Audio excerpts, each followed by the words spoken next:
کم علمی کی وجہ سے لوگ جنبی حالت میں خود کو، اپنے کپڑوں کو، اپنے بستر کو ناپاک سمجھتے ہیں اور کھانے کو، کام کاج کو ہاتھ نہیں لگاتے جب تک کہ غسل نہ کر لیں، اور خواتین بھی بچوں وغیرہ کو دودھ پلانا، کھانے کو ہاتھ لگانا گناہ سمجھتی ہیں، یہ سوچ کر کے وہ ناپاک ہیں۔ اور کچھ عورتیں سمجھتی ہیں کہ غسل کے بنا آٹا گوندنے سے بے برکتی ہوگی، حالانکہ شریعت محمدی صلی اللہ علیہ وآلہ وسلم اس جہالت کو رد کرتی ہے، اور اس سلسلے میں اللہ کے پیارے نبی حضرت محمد صلی اللہ علیہ وآلہ وسلم کی بہت سی صحیح اور مستند احادیث مبارکہ موجود ہیں۔ ہم بستری کرنے کے بعد مرد یا عورت کے لیے صرف نماز، طواف اور مسجد میں ٹھہرنا حرام ہے، اور اس کے علاوہ باقی تمام کام کرنے جائز ہیں۔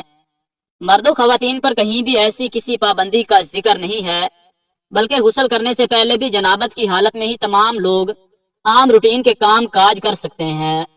روزہ رکھنے کے لیے سحری کھا سکتے ہیں، کھانا تیار کر سکتے ہیں، یا پھر گھر کے دوسرے کام کاج نپٹانے بھی جائز ہیں۔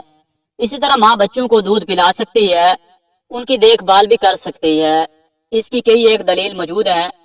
حضرت حذیفہ رضی اللہ تعالی عنہ بیان کرتے ہیں کہ نبی اکرم صلی اللہ علیہ وآلہ وسلم ان سے ملے تو آپ مصافحہ کے لیے ہاتھ پھیلاتے ہوئے ان کی طرف بڑھے۔ حذیفہ نے کہا کہ میں جنبی ہوں۔ اس پر آپ صلی اللہ علیہ وآلہ وسلم نے ارشاد فرمایا، مسلمان نجس نہیں ہوتا۔ اس طرح کی ایک حدیث پاک بخاری کی حدیث نمبر 283 ہے، جس میں حضرت ابو ہریرہ رضی اللہ تعالی عنہ فرماتے ہیں کہ ایک دفعہ میں حالت جنابت میں ہونے کی وجہ سے حضور صلی اللہ علیہ وآلہ وسلم کے سامنے ہونے کے باوجود بھی ان سے نہ ملا، جس پر حضور اکرم صلی اللہ علیہ وآلہ وسلم نے فرمایا کہ مسلمان ہرگز ناپاک نہیں ہوتا۔ حافظ ابن حجر رحمۃ اللہ علیہ فتح الباری میں کہتے ہیں کہ اس حدیث میں اس بات کا جواز پایا جاتا ہے کہ غسل جنابت کو اس کے واجب ہونے کے اول وقت میں تاخیر کی جا سکتی ہے، اور اس کا بھی جواز ہے کہ جنبی شخص اپنی ضروریات پوری کر سکتا ہے۔ ام المومنین عائشہ صدیقہ رضی اللہ تعالی عنہا کہتی ہیں کہ رسول اللہ صلی اللہ علیہ وآلہ وسلم جنبی ہوتے اور پانی چھوئے بغیر سو جاتے، پھر اس کے بعد اٹھتے اور غسل فرماتے۔ کسی نے حضرت عائشہ صدیقہ رضی اللہ تعالی عنہا سے سوال کیا کہ اے عائشہ، رسول اللہ صلی اللہ علیہ وآلہ وسلم قربت کر کے نہا لیا کرتے تھے یا ویسے ہی سو جایا کرتے تھے؟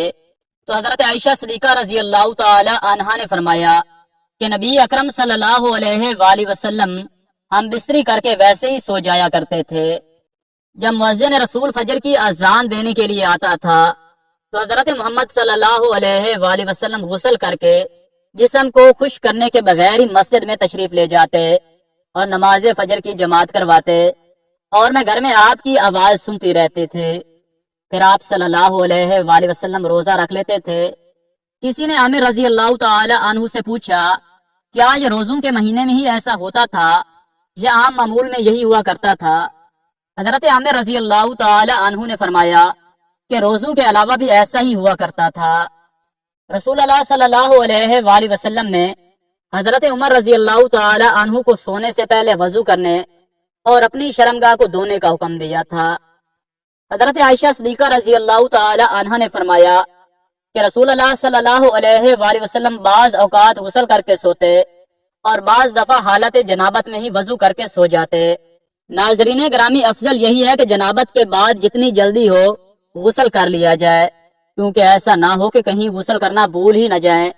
کھانے پینے، سونے اور عورتیں بچوں کو دودھ پلانے سے پہلے جنابت کی حالت میں وضو کر لیں تو یہ افضل ہے۔